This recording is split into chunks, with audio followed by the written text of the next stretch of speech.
Diyaasfooraa dhala gurraanna dhageessa dhaamsi kun jabaadha akkaan na jabeessa nashiyaan siidhaama dhaamsa obboleessa.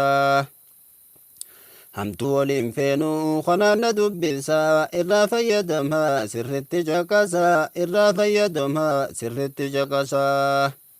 Diyaasfooraa dhala gurraanna dhageessa. Dhaamsi kun jabaadha akkaan naaf jabeessa nashiyaan siidhaama dhaamsa obboleessa.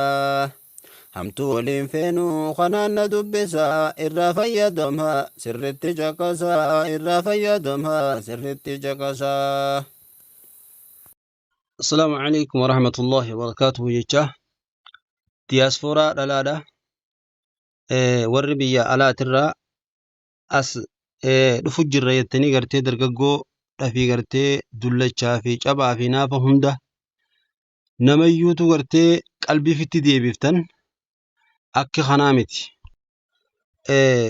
Namni meeqaatameetu gaagartee dheebuu diinagdee qaba.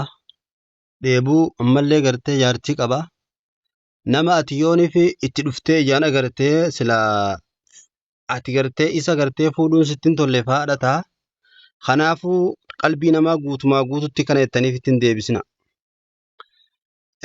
Khadijaan gaafa nabii Muhammad alayhi salaatu wassalaam heerumtu bar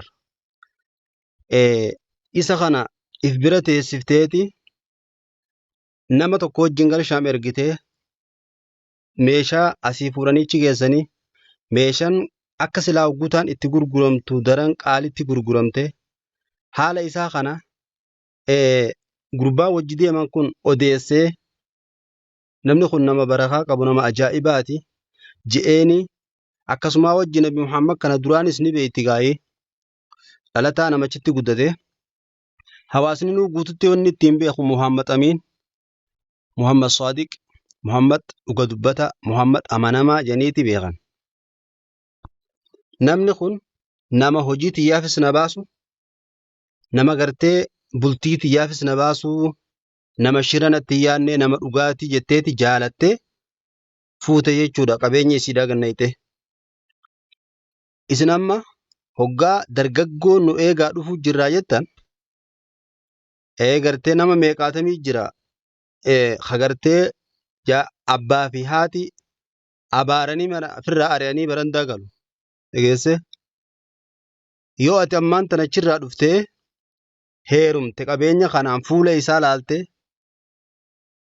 ni bareeda jettee gartee heerumtu taate tana dullattii maalin biraa godhaa mitiyyee hanguma tokko si bira taa'e yookaan dawaa sii godhellee si jeesu mala sii godhee gartee dubra qabeenya kan keetti irratti fuudhuu danda'a. Kanaafuu akkanumatti nama dhufu jirra jettanii nama meeqaatam bineensa hundafitti hiyyaamina. Koottaa biyya galaati.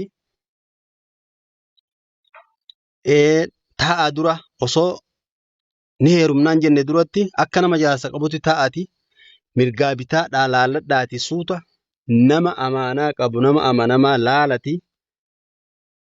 Namallee gartee nama dhugaadhaa nama rahimaa keessanillee taatu nama kan namni kun haalli isaa akkamii jaati qoradhaati akkasitti nama rabbi sodaatu faalaalladhaati heerumaa malee akkanumatti nama hundaan dhufu jirre jettanii qabeenya keessan ka gartee waggaa meeqatti laffaatanii gartee biyyaatti baatanii dhukkooytanii fiddan kana lammadachi deebitanii dalaydanii umriin namaa ni deemti. Kanaafuu qabeenya keessan bakkaan laallatuudhaaf jecha osoo akkanumatti gabaaseef duran goone dura hoggaa dhufaati yoo biyya galuu feetanis galaati suuta ja'a qabeenya keessan kana bakkaan laalladha. Namni beelehe waan quufuun sehu kanaafuu hoggaanii fi jaarsa malee umriin achitti isinit deemte kana akka waan jaarsan argannillee isinitti fakkaattee akkas jechuunis ni mala. Addunyaan jiraannan bashbashi jaarsi. Kanaafuu maalinni yoo jiraate karaan samii tana gubbarraa ni jira. Kanaafuu ibdura namayyuun dardarri hundi nu eegaa ugaa jettan nama meeqa qalbiifitti deebiftan. Isaan keessaa meeqaatamii gartee kaa sin fuudha jee asitti gartee qalbiin sir dhaabbattee asii ergaa meeqa sitti ergu ati namticha ammaan tana silaa jaalala keetii kanatti maraatu kana yoo isa dhiiftee kabiraa chumatti gartee kasi fuudhoote ganaa nama kanaan jibbamte taataati. Namni kun gana akkaataa nafsii fi namticha sanii adda baasu yaade jechuudha. Kanaafuu ni heerumnaa dhufu jirra jettanii nama qalbii namaatii fi ija namaaf ittiin deebisinaati. Suuta ja'aatii hoggaa dhuftaniis akkanumatti ni heerumnaa osoo hin taane nama heerumtan. Ha hegeree teessanii gartee bultii teessanii bu'aa isinii qabu. Hojii teessanii bu'aa isinii qabu laalladhaa akkanumatti ni heerumne jettanii bakka maletti qabeenya keessanii fi lubbuu teessanii illee hin qisaasinaa. Namni ammaan tana namni ilmi namaa hin amanamu obboleessoo. Tana dullatti akkamiin godhaame jee mala sitti mala namni hoggaa hanga gartee duraa kana jaalala duraa kana jaalalti akka duraa kanatti bakka hin teessun bakka ni jijjiiramti. Namni ilmi namaa kun shayxanaa walittis nama ni gorsa. Tana dullatti maal biraa gootaa miti tana malatti dhayitii gartee dubra fuudhii. Ilmi namaa kun yaanni ilma namaa kun hamaadha.